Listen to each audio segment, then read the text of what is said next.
Here we have some ragweed. What do I care about ragweed? Well, the botanical name for ragweed is actually Ambrosia artemisia-folia. Artemisia-folia as a species name. And if you look closely at the leaves, you'll see that they are jagged like many Artemisia type plants. And ragweed, what do I care about this for? Ragweed actually is used in the treatment of hay fever as well as causing it. It's kind of that theory of homeopathic theory of like cures like. If you look at the spikes, the flower spikes, which are just about out now, there's a lot of pollen on those spikes, and that's what causes all the sneezing and runny noses and watery eyes of hay fever. But the plant is also very useful to help the immune system. It's considered an antihistamine, which actually can cure the symptoms of hay fever. And in a moment, I'll explain why. There's a mullein plant in the background, nice one. But we're now interested in ambrosia. A very nice name to use if you don't want to get people all scared when you say the word ragweed.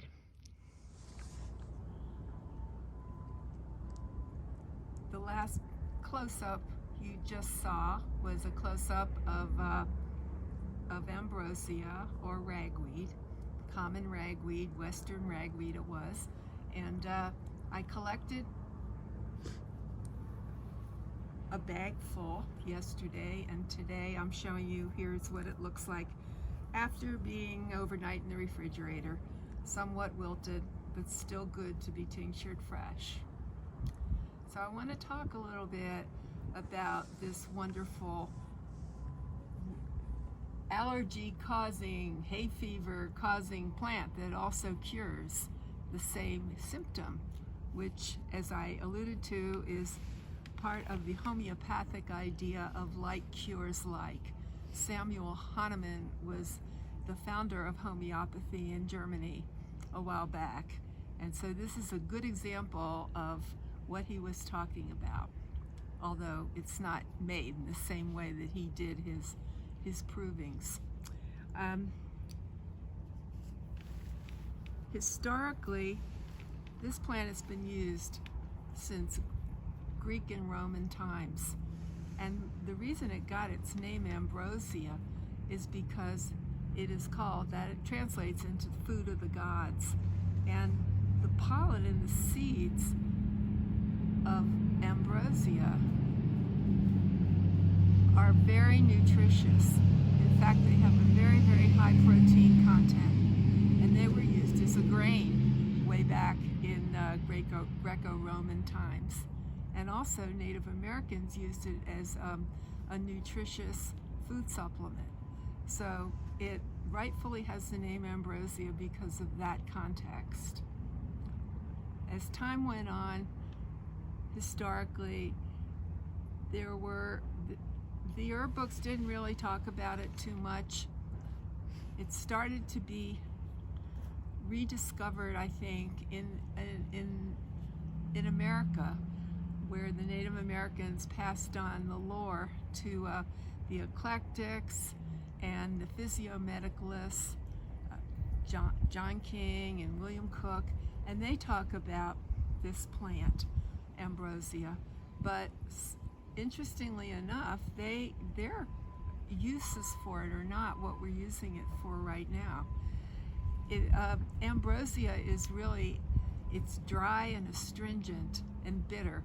And because of its astringency and dryness, it was used for things like diarrhea and dysentery and boils. It was used topically as a vulnerary to dry up insect bites and different and pussy things.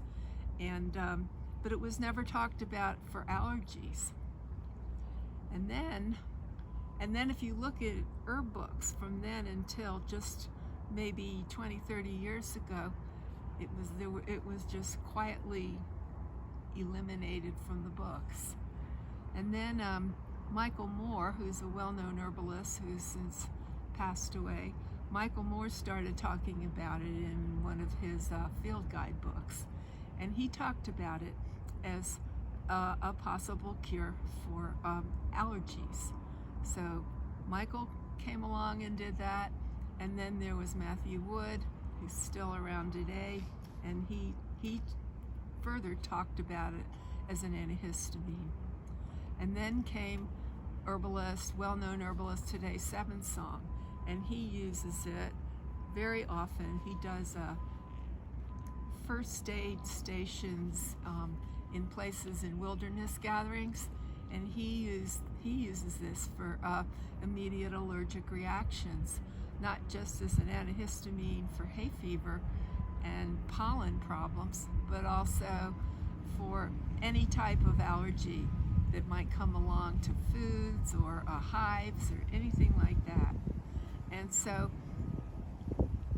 research has been done on this idea of it being an antihistamine, and there was one study where a doctor, I don't recall his name, but he found that he didn't have to give his patients allergy shots if he administered the leaf of this plant.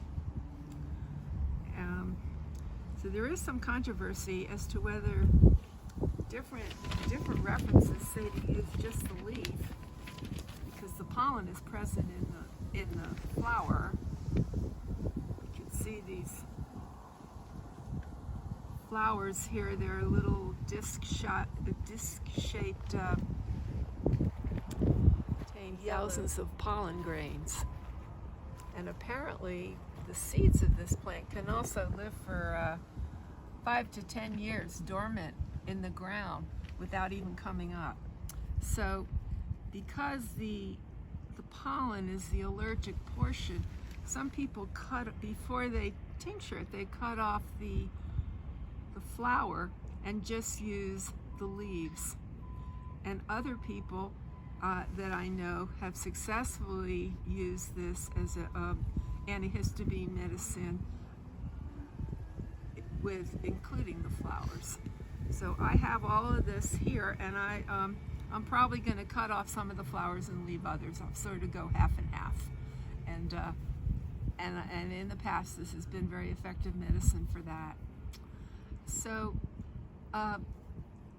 ragweed is a member of the Asteraceae or daisy family, and a lot of people can be allergic to various daisies, chamomile and echinacea and other things, and they can get sensitive on their skin, have little skin breakouts from it and that type of thing. And so as far as dosage is concerned, what is recommended, what Seven Song recommends, is that you start with a couple of drops just to see how the person reacts to it. And if they don't have any further allergenic symptoms, if say they have hives or they have hay fever and they have runny nose and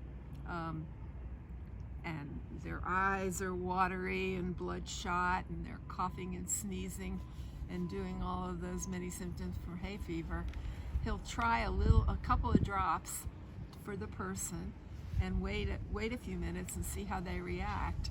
And if they do okay, or if it seems to get a little better, he'll give them a little more. And so he might start with 3 or 4 drops, not dropperfuls, but drops, and eventually work up to maybe 10 to 15 drops every 15 minutes. You have to keep at it in a pulse dosing type of administration in order to relieve the allergy symptoms. And it can really work miraculously. And all the literature that I've seen does talk about it as being in drops.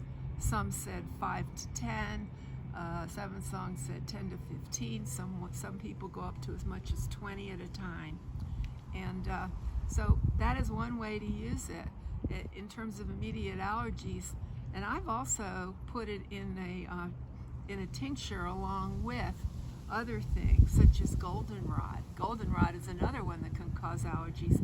but because of its dryness and astringency, it dries up this wetness. So a formula that includes goldenrod, maybe eyebright, which helps that kind of symptom too, of the eyes, the runny eyes, and then ambrosia in it as well, would be some of the herbs I use.